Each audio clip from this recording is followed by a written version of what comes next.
राजा लिंगन की 3 बेटियां थीं। तीनों बेटियां बहुत ही खूबसूरत थीं। सबसे बड़ी बेटी का नाम चैली था, छोटी बेटी का नाम गिल्स था और सबसे छोटी बेटी का नाम एलिजा था। सब लोग बहुत ही हंसी खुशी से रहते थे। एक दिन राजा लिंगन अपनी बेटियों के साथ खाना खा रहे थे। आज मैं आप तीनों से एक सवाल पूछता हूँ।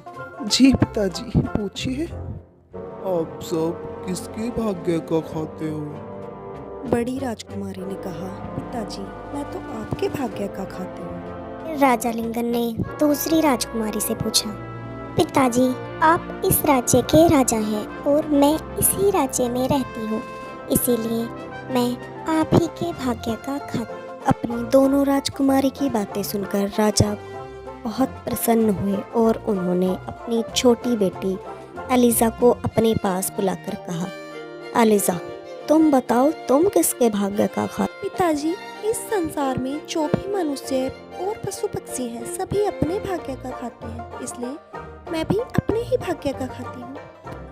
एलिजा की बात सुनकर राजा लिंगन को बहुत बुरा। अगर तुम अपने हक का खाती हो तो मेरे राज्य से निकल जाओ। मैं भी देखता हूँ तुम्हें मेरे बिना खाना कौन देता है। गुस्से में आकर राजा ने अपनी सबसे छोटी राजकुमारी को जंगल में छुड़वा दिया, लेकिन एलिजा को समझ में नहीं आया कि उसकी गलती क्या है। वो एक पेड़ के नीचे बैठी बैठी सोचती रही। थोड़ी देर बाद उसको नींद आ गई। जब वो सुबह उठी तो उसे प्यास लगने लगी और वो वहां से उठकर चलने लगी। थोड़ी दूर जाने के बाद उसे एक तालाब दिखा। उसने उस तालाब में जाकर हाथ मुंह धोए, लेकिन ये क्या, वो तालाब सूखा पड़ गया। वो आश्चर्य में पड़ गई। उस तालाब के नीचे सीढ़ियां बनी हुई और राजकुमारी एलिजा उन सीढ़ियों पर चलकर नीचे चली गई।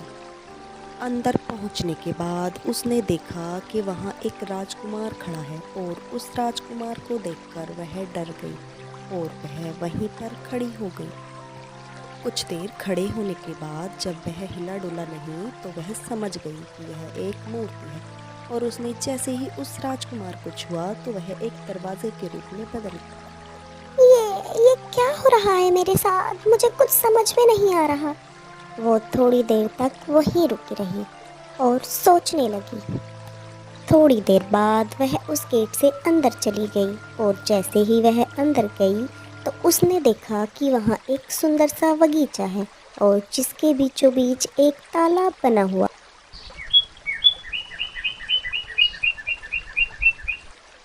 एलिजा देखकर तालाब के पास गई। उसने वहाँ तालाब से पानी पिया और बगीचे से गिरे फल खाए। तभी वहाँ एलिजा के पास एक एंजल आई और उसने कहा, बेटी क्या तुम मुझ पर विश्वास करती हो? तो डरो मत, तुम जैसा मैं करती हूँ वैसा करो। तुम्हें यहाँ अंदर जाने पर एक महल दिखाई देगा। तुम उस महल के अंदर चली जाना और जैसे ही तुम महल में जाओगी तो वहाँ तुम्हें 3 कमरे दिखाई देंगे और उन 3 कमरों में तुम्हें 3 सुंदर राजकुमार दिखाई देंगे। उन तीनों राजकुमारों को छूती हुई तुम अंदर चली जाना और जैसे ही तुम अंदर जाओगी तो वो तीनों राजकुमार जाग जाएंगे और जैसे ही वो जागेंगे तो तुम सामने एक दरवाजे के अंदर और तुम उस दरवाजे के अंदर चली जाना जहाँ तुम्हें एक सुंदर राजकुमार दिखाई देगा और जैसे ही तुम उसे छूओगी वह राजकुमार जाग जाएगा और जैसे ही वह जाग जाए तो तुम उसके गले में फूलों का हार डाल देना, वही तुम्हारा पति। इतने में ही एलिजा की आँख खुल गई और वो हड़बड़ाकर उठ गई। ये सब क्या था? क्या सच में ऐसा होगा? एली सोचती रही और थोड़ी देर में सूरज निकला।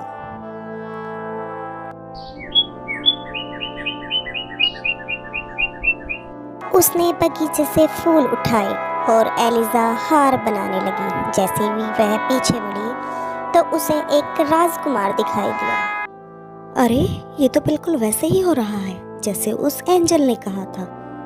एली ने उस राजकुमार को छुआ और वह एक दरवाजे में बदल गया। एलिजा अंदर चली गई।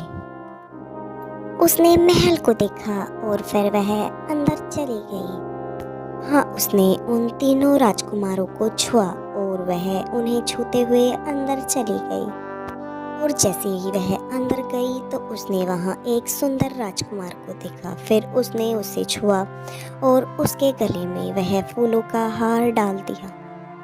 राजकुमार ने वह फूलों का हार अपने गले से उतार एलिजा के गले में डाल दिया और फिर उन दोनों ने विवाह कर लिया। विवाह होने जाने के बाद एलिजा के मन में एक बात बहुत टाइम से चल रही थी। मेरे मन में बहुत समय से एक बात चल रही है, क्या मैं तुमसे पूछ लूं? हाँ पूछो। कौन है और वो 3 राजकुमार कौन है? ये क्या रहस्य है, कृपया मुझे बताइए। वो तीनों राजकुमार मेरे भाई थे। अनजाने में एक सिद्ध महापुरुष ने हमें एक श्राप दिया था। मेरे भाइयों ने अनजाने में एक मृग और मृगनी को तीर मार दिया था और वह बुरी तरह घायल हो गए थे। और मरते मरते उन दोनों ने मेरे भाइयों को आजीवन सोने का श्राप। और जब मुझे यह बात पता चली तो मैं भागा भागा वहां गया और उन्होंने मुझे यह कहकर श्राप दिया कि ये सब तुम्हारे राज्य में हुआ है, इसलिए तुम भी पाप के भागी हो। मेरे बहुत माफ़ी मांगने पर उन्होंने कहा कि मैं अपना श्राप वापस तो नहीं ले सकता, लेकिन इसका उपाय बता सकता हूँ। इसका उपाय बताते हुए उन्होंने कहा कि जब भी कोई निर्मल हृदय और ईमानदार दयालु कन्या तुम्हें छुएगी तब तुम और तुम्हारे भाई उसी अवस्था में वापस आ जाओगे। आज तुमने हमें एक नया जीवन दिया है। राजकुमार की बात सुनकर एलिजा ने भी अपने साथ हुई हर बात राजकुमार को बताई और बताया कि बिना गलती के भी कैसे उसे जंगल में छोड़ दिया गया और वो यहाँ तक। राजकुमार ने एलिजा को गले से लगा लिया और दोनों खुशी खुशी रहने लगे। थोड़े दिन बाद राजकुमार का राज तिलक कर दिया गया और वह राजा बन गया और एलिजा रानी। वो दोनों राज करने लगे।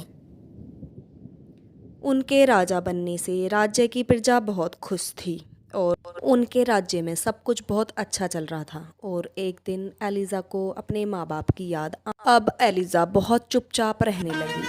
यह देखकर राजा ने पूछा, क्या हुआ एलिजा, तुम बहुत शांत शांत रहती हो?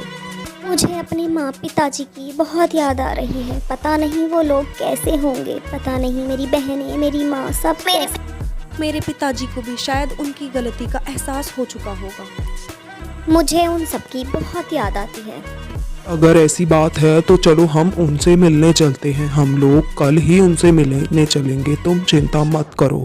अगले दिन सुबह वो दोनों राजसी ठाट के साथ उसके पिता के महल की तरह पढ़ने लगे। जब राजा ने यह देखा कि कोई राजा सैनिकों और हाथी घोड़ों के साथ आगे बढ़ रहा है तो वह बहुत परेशान हो चुका, क्योंकि अब उसका खजाना भी खाली हो चुका था और उसके पास और कोई बल नहीं था और दोनों बड़े जमाई उसके राज्य में हिस्सा मांग रहे थे।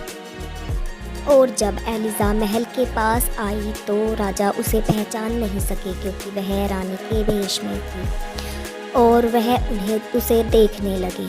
एलिजा जब राजा के पास आई तो वह उसे नहीं पहचान सके, लेकिन जब वह उसे एक साथ देखते रहे तो वह पहचान गए कि यह एलिजा है और वह एलिजा को देखते ही रोने लगे और उससे अपने किए पर माफ़ी मांगने लगे।